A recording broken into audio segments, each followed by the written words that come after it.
Yan, magandang gabi po ulit mga idol. Welcome back na naman po sa another video po natin. Another day, another kaalaman na naman po ang ating ibabahagi po sa inyo. Nawali, bigyan niyo po ako ng kaunting minuto para may bahagi po sa inyo ito mga idol. Pero bago po yan mga idol, nais ko pong magpasalamat sa mga patuloy na nagsusuporta at nagpa-follow sa ating Facebook at nag-share ng mga videos po natin. Maraming salamat sa inyo. God bless po mga idol. Yon mga idol, balik na po tayo. Dito po ang ating gagawan ng wiring diagram, itong valve connection po natin. Ito pong one valve controlled by 2 3-way switches in 2 different location mga idol. Ito po yung ating valve connection ngayon, nagagawan ng wiring diagram. Paano po yan mga idol? So bago po yan mga idol, nais ko pong hingin po sana sa inyo na pakishare po itong ating video para po sa mga beginners. Ay panoorin nyo lang po ang ating video mga idol at para po malaman po ninyo itong mga basic electrical installation na para po sa inyo mga idol. Panoorin nyo lang po hanggang sa dulo. At kung gusto nyo naman po makatulong, pakishare ang ating video para mas dami pa pong makapanood nito mga idol. Marami pong salamat.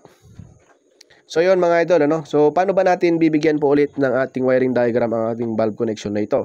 So ulitin po natin, itong bibigyan natin ng wiring diagram. One valve controlled by 2 3-way switches in 2 different location. So basic mga idol, so alam naman po natin kapag 2 3-way switch or 3-way switch ang ginamit natin, lagi pong dalawa ang switch na nakalagay dyan mga idol. So anong linya po ang ating gagamitin ulit mga idol? Ayun mga idol, ang ating linyang gagamitin, kung napanood nyo po yung mga nakarang nating video, madali na lang sa inyo ito mga idol. So, ang line 1 po natin at line 2 po ulit ang ating gagamitin mga idol. So, saan po pupunta ulit yung ating line 1? So, pupunta po yan sa ating bumbilya or septacle or lamp holder mga idol, kung saan nakalagay yung bumbilya natin. Ito po yung valve 1 natin kasi isa lang naman ang ating valve, no? One valve. Yan lang po ang lalagyan natin ng wiring diagram. So, one valve controlled by 2 3-way switches in 2 different location. So, yan. So, saan naman po natin ikakabit yung ating switch mga idol? So, dito po ulit sa ating line 2 yan mga idol. So, ang ating switch dyan mga idol, sa likod po ng ating switch mga idol, halimbawa, meron tayong 4 na terminal kasi yun mga idol sa likod ng switch, no? So, ang gagamitin lang po natin ngayon ay 3, no?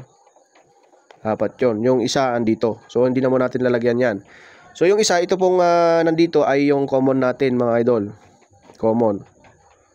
Ayan, ito pong terminal na yan. Ito po, dyan po nakalagay. Ayan.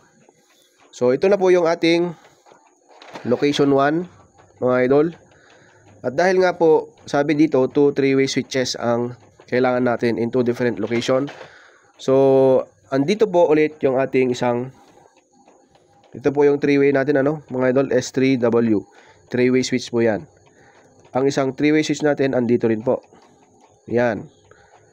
Okay? So, ganun po ulit, mga idol. Yung isang terminal ay yung common na tinatawag po natin sa electrical. Itong dalawa, ito po yung ating tinatawag na kung minsan mga idol nakuha ito na mayroong number yan mga idol, 1 tsaka 3. Ayan, parehas din po dito 1 tsaka 3 mga idol. So usually, ang itong common natin nakalagay is 0 din yan. Ayan, imagine niyo ito yung likod ng ating switch mga idol. May 4 kasi na terminal yan. Lagay lang natin para mas maintindihan ninyo. Ayan. So, kahit saan po dito, mga idol, yung galing sa line 2, kahit saan po dyan nilagay nyo, okay lang, no? Huwag nyo lang po ilalagay ito sa 1, mga idol, Kasi ang 1 tsaka 3, ito po yung tinatawag natin na traveler, mga idol. So, paano po ang connection yan? Ito, mga idol. So, yung 1 ay magkakonekta po yan mga idol. Yung 1 dito sa kabila at 1 din dito sa kabilang 3-way switch. At yung 3 dito sa kabilang 3-way switch, 3 din po doon mga idol.